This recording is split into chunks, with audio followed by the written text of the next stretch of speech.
Welcome to Foreign Talk on IMN. I'm Mohammed Rikabi. Today we are very pleased to have Colonel John Cushing and his Deputy Commanding Officer, Sustainment. Welcome to the Foreign Talk, sir. Well, thank you for having me. Colonel, if you have opening statement, please go ahead. Well, first of all, I'd like to thank you for allowing me to sit down with you. I think Thank you, it's sir. quite an honor to be able to spend some time with you.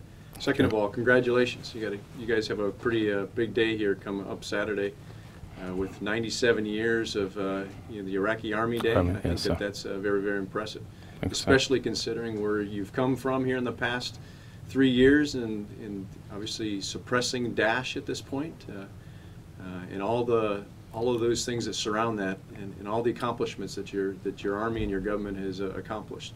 Got a lot of things left to do together, but first of all, look forward to Saturday and hopefully you guys have a great time to celebrate. Thank you so very much, sir. Thank you. It's all our friends' support. Obviously, we achieved such a victory. Absolutely. Thank you, sir. The coalition forces, it's a large group of countries. Obviously, the head of that country is the United States. Sure. Do you see in the near future the coalition forces is still essential to secure the Iraqi security as a whole? First of all, I absolutely do. I think that the coalition is the beautiful thing about the coalition. You have many nations that are here to support you all. Yes, sir. As you well know, we're here at your invitation. So as you guys ask us, as the Iraqi government asks us to provide whatever support is necessary, we will certainly continue to do that. The beautiful thing about the coalition is you have so many nations that bring so many different capabilities and knowledge to the table that certainly allows us to not only essentially just help you become a better army, a better nation, so on and so forth. Thank you, sir. So there is plans on the ground already for a long-term, stronger relationship between the coalition forces and the Iraqi government has been signed already, or just plans, just talk? Well, certainly we will default to your government and your army in terms of the invitation to remain here. Yes, sir. But we certainly will stand by you, and we consider this a long-term partnership, and we would love to be part of the solution as you work through that. We've got a lot of plans that we're working with your government and your army in terms of improving your Iraqi security forces and some other things, partnering here at the embassy, so on and so forth, just to make sure that you all have what you need and to be successful in the future. Colonel, somebody told us that if you want a stable country, you have militarily and security-wise, it have to be politically also secured and stable. Taking the situation currently between the tension between the Iraqi government and the Kurdistani region, where the coalition stands between this, if we call it, two parties.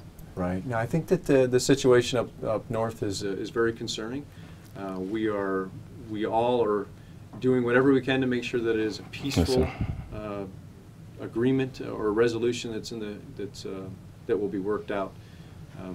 I will tell you again, we are in talks with your government as well as your Iraqi security forces, and we're here to provide any support that you all need through this process.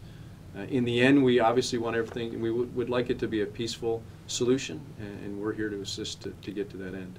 After the liberation of Iraq has been completed and has been announced by the Iraqi government, obviously for a near future, we have to think. And I think our focus will be shifted towards reconstruction and rebuilding the damaged towns and cities in the country. Obviously, besides the reconstruction, we have to work on the reconciliation, obviously. How far the coalition forces are involved in such issues? I think the first thing that we need to remember is that there's still an enemy out there that we've got to be very careful of. Yes, sir. So together with the Iraqi security forces and your government, I think that we still have a mission to get after, and I still think we need to be very careful of that. Having said that, you all have made some incredible strides and gains here in the past year with the removal of a lot of Daesh in key cities, Mosul being one of them, and some obviously in Al-Qaim and different places like that as well. All of this, yes. So, amazing things that have been accomplished, but I think that we have an opportunity here to consolidate gains and basically start to make sure that the army of the future here in Iraq, as we train the army and work very closely with the security forces to make sure that we can prevent anything like this happening in the future. So again, at your invitation, we're going to stay as long as it takes to make sure that you all are ready to defeat any enemy that shall cross your borders again. As you just mentioned, there are movement out there for the terrorists. It's not defeated completely. There are some cells around there, and we hear on the news almost every day there is attack here and there on the Iraqi military, or even the innocent people out there in the street. How far the coalition forces are involved with rebuilding, reconstruct the military and capacity and capability to defeat such an enemy, hidden enemy? It's not out there like it used to be, fighting, face to face, if you like. Yeah. We are very embedded with your Iraqi security forces and your government. So we are very interested in the training aspects, which, from what I understand from multiple engagements, so is your Army. So one of the neat things that we've got is essentially a multiple locations. We're going to continue to train your Iraqi security forces and make sure that they're prepared for the future. So I think that we're also very, very tied into any of our national government organizations that are here to provide any assistance along those paths as well, to make sure that we, as a whole of government, can help basically reconsolidate and press forward for the Iraq of the future. So, you just mentioned earlier that the coalition forces, I believe, is 23 countries. Yes, sir. And these 23 countries have different expertise and different knowledge of different aspects of life. Is the coalition forces in the near future will be focusing more on the military side, or there is other aspects that will be helping the Iraqi government and the Iraqi people, obviously? I think that the best way to answer that question is we're going to do whatever you've asked us to do. Yes, sir. Obviously, with the coalition brings, very much like in my one of the first questions you asked me, yes, we sir, bring a lot to the table. So there's a lot of different knowledge, a lot of expertise that every nation provides. And I think by essentially bringing all of those elements together, whatever you ask us to do, I'm pretty confident that between the two of us, there isn't a mission that we can't accomplish between the two of us. And if we find that there are gaps that we need to cover down on because of things that you all need, then you just got to ask, and we'll certainly provide. A man of your expertise, and we saw you have very impressive resume.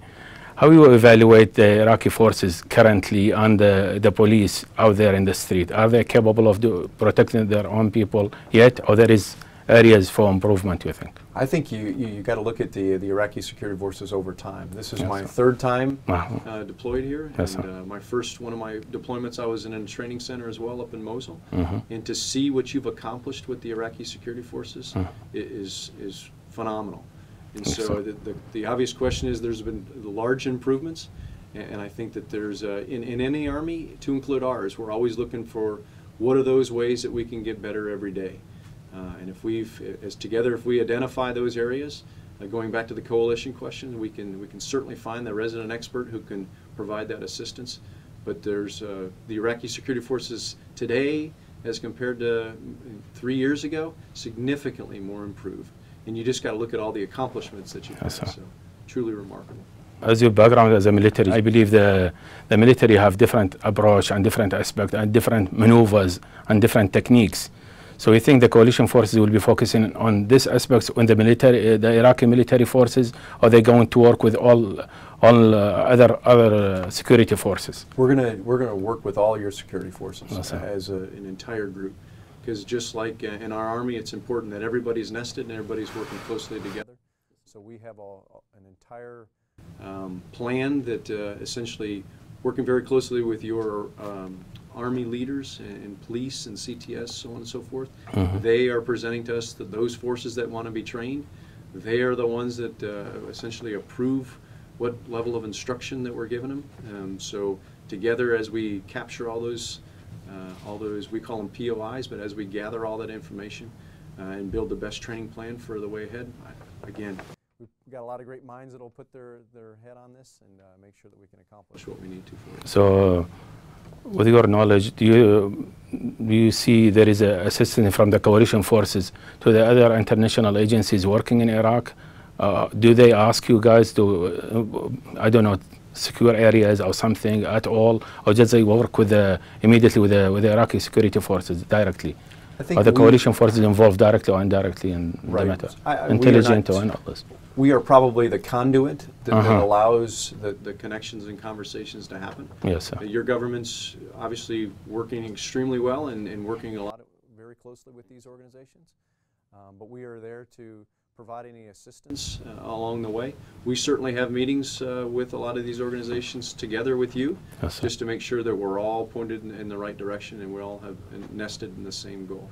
So if we shift our focus towards the border, the coalition forces are supporting also the Iraqi forces and the Iraqi government, obviously the Iraqi people, in that field also with equipment. I heard from previous general I met a week ago, I think, he did indicate such things. Yes. You are working on this. Well, we are. Yes, that is a very important initiative that we have. We're calling the Border Guard in a Box. Yes, sir. And so what we have is a series of training that is occurring at some of our training bases, along with some equipment because you all have identified the border is extremely important to you. We're focusing a lot of energy in terms of what are the best training methods and equipment that you're going to need in order to secure your borders. So again, we're going to learn on this together. But having said that, I think there's a pretty good way ahead to make sure that the right people will be at the right place with the right equipment. Yes, sir. You just mentioned earlier at the beginning of the interview that if we look back to 2003 and the Iraqi forces today, especially the Iraqi military, and you see January 6th is coming, you see the difference, big difference, and there is a message for you out there for the Iraqi military. First of all, just like I said in my opening statement, congratulations. I mean, if you just look at the advances of your military since 2003, it's clear that we, and I say we because we're in a much better place than we were back in 2003. Yes, your government, just like ours, when our military is confronted in different situations, we learn through experience, and you've experienced quite a bit. You've sacrificed quite a lot. So obviously the Iraqi Army Day is to commemorate those that have fallen and given the ultimate sacrifice. And so there's a time to celebrate because you've come so far, but there's also a time to memorialize those that have given the ultimate sacrifice for the improvements of your government as well as your army. So congratulations, and I hope you guys have a great day with it. Thank you very much, sir. Thank you. We are extremely grateful for your time, sir. If you have closing words for our viewers. Well, I appreciate you having me sit down. I think one of the neatest things about being here is the fact that you get to see through our coalition partners the effort that not only your government and your Iraqi security forces are given, but our effort as well to make sure that as one team we'll be able to accomplish anything we set our minds out to get after. Like I said, I don't think there's a problem out there that if we don't put if we combine efforts and put our minds together and basically pointing in the right direction, I don't think there's anything that we can't do. So we look forward to the future and look forward to being able to stand behind you for as long as that you ask us to stay here for. Thank you very much, sir. Thank you, our dear viewers. That was our interview with Colonel John Cushing, Deputy Commanding Officer. Thank you. Thank you, sir. Very good. You're very kind. Right. Thank you very much for your time. Thank you.